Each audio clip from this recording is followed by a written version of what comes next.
Hello, hello, hello. Welcome back to the realm of Kidlit Comics, where we discuss everything. We discuss everything. I don't know what I was about to say after that, but we discuss everything. So I am here. What month are we in? We are in August. So this is kind of like a July/August book haul thing. I'm having a lot of things that were pre-ordered prior to my cancellations are starting to roll in, so we probably will see still quite a few things come in. I think I've said this before, the 2 subscriptions that I do have left after canceling everything is just Fairyloot YA and Illumicrate. Those are the only 2, and I literally was waiting for Illumicrate. I feel comfortable with Illumicrate. I like Illumicrate's choices, and so those are the 2 subscriptions that I have left. That is it. Everything else is done. It's non-existent. I have a lot of things that are coming in that are pre-orders, so we're just going to go with the pre-order things that I have. I have taken most of this stuff out of boxes at this point because I needed to clear out the stuff that I had. So I just have these wraps that are left, and I have looked at all of these things, so no surprises for me. But the first thing that we have that I had pre-ordered a while back now is the second book in the, I don't know if this is going to be When the Moon Hatched, the Moonfall series. That's what it is. It's the Moonfall series. But I know there's a series name attached to it. I just couldn't remember. So this is The Ballad of Fallen Dragons. This is the second book. I thought at one point it was just going to be duology, but as it now turns out, I think this is going to be a 3 or 4 book series. I have heard that the first book, which I think I gave 3.5 stars, which I think a lot of people were kind of middle of the road with, I heard that this one is like a lot better, which is making me very, very excited. However, before I dive into this one, I am going to have to reread the first one because this is a very intricate world with very intricate world building, and I definitely know at the end of the day, I'm going to need to go back because the last time I read When the Moon Hatched was January of last year when I had the flu. And I was stuck in this house, and I devoured that book within like 3 days. I need to go back and reread it. So this is what the cover looks like. I will never be getting the first book in the Fairyloot edition. People are selling that book for like $200. Not happening. And this economy, girl, no, absolutely not. There is no artwork under the dust jacket. I don't know if there was artwork under the dust jacket in the first book or not, but this is what it looks like under the dust jacket. Just kind of a blocking of color for the sprayed edges on the top and the bottom. This is the design on it.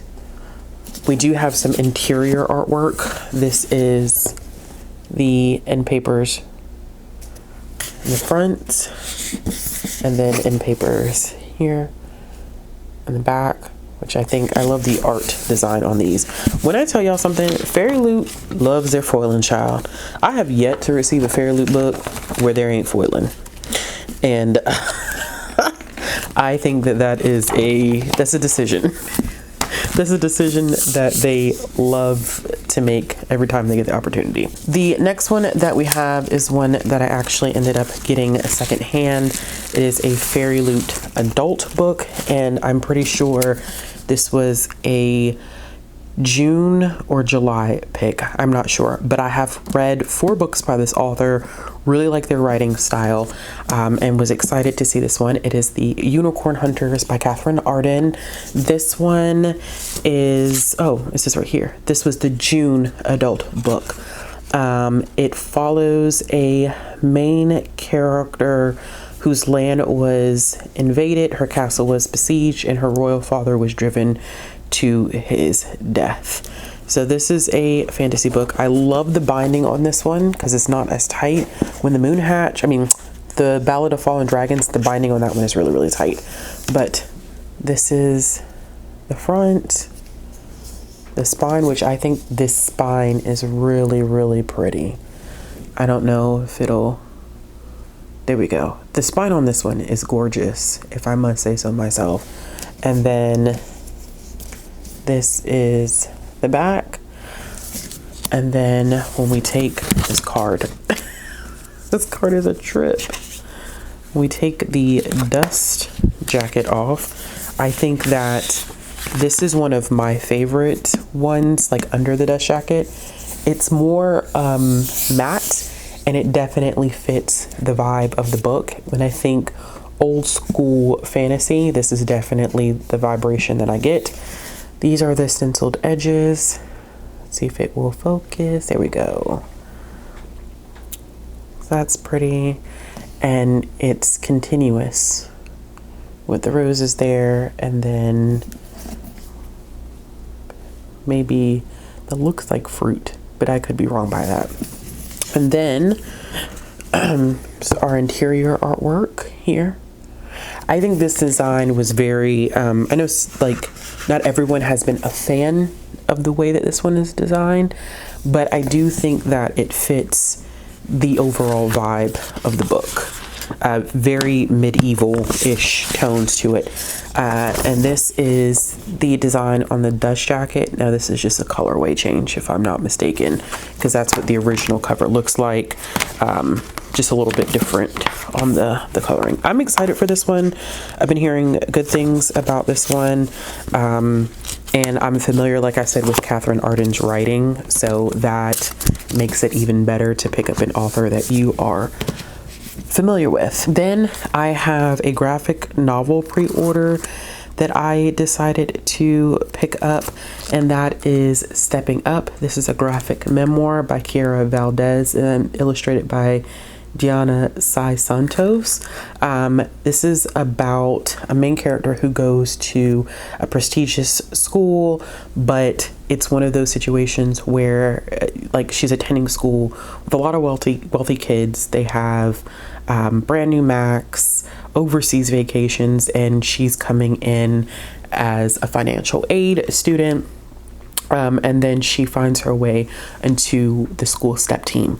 Now, as someone who's a part of D9, I was very fascinated and interested in what this story was going to be. So this is a young adult graphic novel. So this is one I definitely will be picking up relatively soon. Then Penguin Kids sent me a picture book, and it's A Hug for Punch by Carolyn L. Perry. Illustrated by Anusha Syed, who I am very familiar with, and I thought that this was the cutest thing. It is a monkey that has a stuffed animal, which is cute. I'm always interested in whenever I get picture book offers from certain companies, so that's exciting. So the next couple of things that I have are also things that I had been waiting for. So the first one I'm kind of upset about because it did come a little damaged. The edges were kind of creased, but it's not a big deal. Kind of is, but it's not at the same time. So this is Under the Oak Tree, Volume 3. Have I read Volume 2 yet? No. Have I read the novelization? No, I haven't, but I've read the graphic novel Volume 1 and absolutely adored it. And so I've been collecting these, and I still need to read them. I think that next month is 30 and 30, so it'd be a great opportunity for me to dive into picking up the rest of the series. If you didn't know, this follows a main character who has a stutter, and her father is horrible to her, and she gets betrothed to this knight who eventually climbs up in the ranks. He goes off for war, comes back, and she's thinking that he will not want to continue their relationship, their marriage, and it's not true. And so we get to see them truly get to know each other and build that relationship. And the first volume was very, very good. I was very, very excited about that one. And then I have a Don May that I wanted, but this was I think this was published, if I'm not mistaken, with a publishing house, a Don May publishing house, that ended up closing. It's like Peach Blossom or Peach House, something along those lines. And they originally, I'm pretty sure they had this first. Then I happened to be scrolling online and I figured out that now Seven Seas has this Don May. And originally, because it was attached to that one publishing house, when they shut down, it sold out and you couldn't get this anymore. But I have Little Mushroom. And this is a very pretty edition of it. I was not expecting it to be like this. I thought it was literally I thought it was just a regular old edition. Under the dust jacket just has little mushroom. And it is a sci-fi Don May. Typically they are fantasy, and so this one being sci-fi is a little different. It is a version of Earth where it's been pretty much changed by radiation, and there is a mushroom that is disguised as a human, and there are humans who've taken his spore, and so he is trying to reclaim it. And of course, I think that there probably is going to be a romance that ensues, but I'm excited to pick this up. Just never thought I was going to be able to read that one because of what happened to that publishing company, but fortunately I was able to. This next one that I ended up picking up is one that I got because I had points still attached to Owlcrate, because I had gotten so much stuff with Owlcrate with their point system. I had like coupons out the woozah to get things and like to get money off of, so like paying almost next to nothing, essentially shipping for this book. But this is one of their, I can't remember what month this one was for them, but this is one of their YA books, and I read the synopsis for this and thought it was really interesting. And then I do think that this is one of Owlcrate's prettier designs for their YA selections, and that is All We Hunger For. So I love the warm colors. This is the cover. That is the spine, and this is the back. And then under the dust jacket, which I thought was pretty, so there's this reversible cover, which I also think is really pretty. Like, that is gorgeous to me. Like, that's really pretty. And then we have under the dust jacket. And then here's the interior artwork. And then this is the interior artwork in the back. And then I'm not a huge fan of the stencil edges on this one. I'm sure it will have context, and it continues on the top and the bottom, but clearly, like, there's a rolling pin. This is a fantasy that is based on culinary skills, and it deals with magic. So I like a good culinary fantasy book, and so I'm excited to get to this one. And really, honestly, like, it was the cover of this one that pulled me, and not so much whatever the edges look like. As you all know, I also still have Allurial. I was okay with the selections that they had for the month of, gosh, what month would this be? This would be July selections, I believe. So the first one that I got is The Dark in Her Veins. This one is pretty interesting in terms of like the cover. I can't remember if they actually, I think they completely redid the cover on this one. I don't think they redid the cover on the second one that I'm just going to show you. Actually, I know they didn't redo the cover on this one. This one has pretty good reviews, and the magic system in this one seems pretty interesting, where like your sins leave markings on you. So it's visible to everyone, and they use those individuals, like the holiest people in this world use those people for their own bidding. And I think the concept of that is really interesting. Now, I am slightly familiar with this author. I believe they have done, yeah, Seven Faceless Saints. This looks like I'm pretty familiar with some of their work. I haven't read it, but I have seen it, so I'm interested in seeing how they do with adult.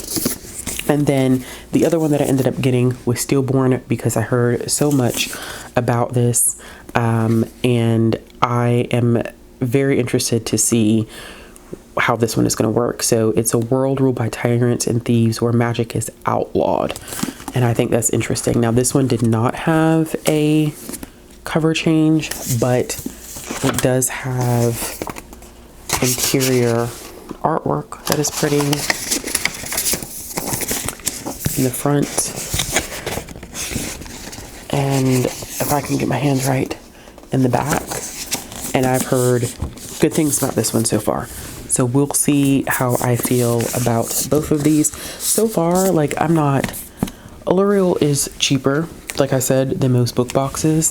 They're not charging you as much, but sometimes their selections are just not my jam. So the last one that I have that is considered a special edition is going to be Sunsplitter by S.A. McLean. So this is the second book in the Beast of Void series. The first one in this is Voidwalker.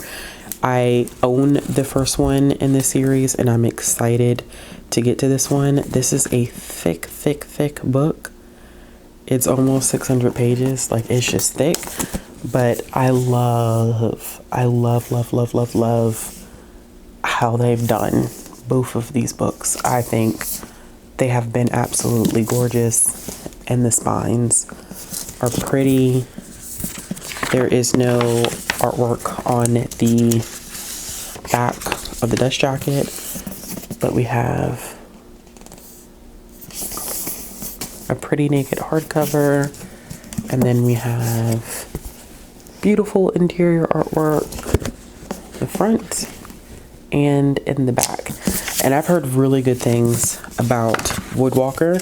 I have the ebook checked out on my Kindle right now, and it's on high on my priority list of things that I need to read. So no, it's not the last one. This is the last book that I have a box that I have to unbox. But the last book that I have is Seasons of Fury, 4 Families and the Rise of Islamophobia in America by Rosina Ali.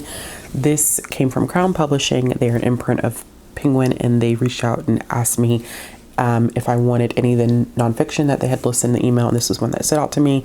This is a historical and modern account of the villainization of Muslim communities in America, starting with 1960 surveillance of Muslim activists, all the way up to 9/11 and what's currently happening. It follows a family across, I believe, 8 generations.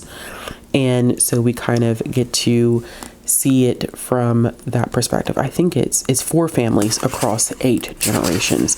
And so we get to see it from those perspectives. Yeah. So part 1 is the 1940s to 2000. And then we have part 2, which is 2001 to 2004. Part 3 is 03 to 07. Part 4 is 08 to 2012. Part 11 is 2011 to 2015. And then part 5 is 2011 to 2015. And part 6 is 2015 to 2022. So I'm very, very interested in this, and seeing how the author breaks down all this information. It's a little on the chunky side without the notes. It's about a little over 400 pages. So this is definitely a good pick for Nonfiction November. And the last thing that I have, which I am excited for, and I'll be talking about the first book in my July wrap up, which hopefully will be coming soon. So I read Chloe Vega in July, and it is a middle grade fantasy book where we're following a main character who has these magical abilities, doesn't know it, becomes a part of this group society where her parents were actually kind of removed from it. And it's just an interesting concept. If you're looking for like more magical boarding school type books, it's definitely one to check out. So this was the box that was sent to me in promo. It's really, really pretty. All that stuff, the sparkly stuff, always gets all over the floor. So we were sent a note that said Academy for Earth Agents of Magic School of America, and it's like your acceptance letter. And then there's a recipe card on how to make green enchiladas. That is nice. And then in here we have a let's see here. Ooh. So the print at home, use heavyweight paper or cards. So part of, it's interesting because part of the book itself talks about the impact of immigration on communities. And so that's highly interwoven into the story. So this is the first book, Chloe, Vega and the Agents of Magic, which I have already read, and then it came with 2 stickers. Now the second book that's coming out is Chloe, Vega and the Missing Unseen. So this is the sticker for that. And then it also came with, well, this is cool. It came with a pen, which might be, this looks like it has like a little bit more pizzazz to it than what I think. So I definitely will be reading the second book in the series. Like I said, it's just very interesting. It's like a mix of magical boarding school and then also like espionage and then also a lot of good social commentary mixed in. All right, y'all. So that is it. Oh wait, no, that's not it. I've got one more thing to show you. Hold on. Give me 2 seconds. I gotta go get it. Okay, so one of my other pre-orders that I got that was definitely a gift to myself, and one that I think is probably one of my favorite pre-orders of special editions that I have gotten to date. And I miss the special edition printing, both the first and the second special edition printing of the original, the first series. And I was like, I can't miss getting the second series because it's so disappointing. There's no way that I can miss getting it. And that is the Heroes of Olympus. So Illumicrate did the Heroes of Olympus and they're absolutely gorgeous. I am not going to read these. These are specifically collecting for me because you probably can't see it, but I will tilt the camera up so you can see. Well, there you can. There you go. So up there, I already have the original hardcovers, which I don't even know if you can get those anymore, to be honest with you. I don't think you can get those anymore. But I have read this series. I'm in the process of rereading Percy Jackson and the Olympians right now, and then I'll move over to the Heroes of Olympus and hopefully, fingers crossed, this year move into the Trials of Apollo. But the first book in that series is The Lost Hero, and all of the sprayed edges together make, I believe this is Camp Half-Blood. It's gotta be Camp Half-Blood. And I don't think I'm going to take all of these out right now out of the wrapping, but just to give you a sneak peek, here's what some of the interior artwork looks like on the first book. I will show you what the other books look like, but I'm not going to take them out of the seal for right now. Not yet. There you go. And of course, the artwork is very indicative to like what happens in the book. So we have the Lost Hero. This is the Son of Neptune. Our third book is, looking for it in this box, it is the Mark of Athena, which is absolutely gorgeous. Oh my goodness gracious. I love, oh, that cover. That cover. Like the artwork, just their choices of like what to put on the books is amazing. Then we have my favorite in the series, hands down, House of Hades. Gosh, that's so pretty. And then the conclusion to the series is The Blood of Olympus. So all of these together, let's see if I can hold it up. Oh gosh, they're so heavy. And I think, oh, okay.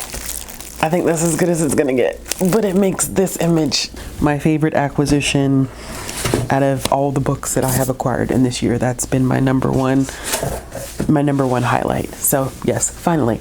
Now that is it. As always, if you like this video, give it a thumbs up. If you want to see more content from me, hit the subscribe button, hit the bell for notifications. I am now sharing my Pango. So as I move through my collection and things that I am no longer interested in keeping. I'm adding those things to my Pango and listing these books. So if you're interested in that, make sure you check out my bookshop, my bookshelf, my bookstore, whatever they call it on Pango, down in the description box below. If you want to see another video from me, make sure you click subscribe button, hit the bell for notification. Interested in supporting the channel, all those links will be down in the description box below. And I will be back with another video soon. Bye.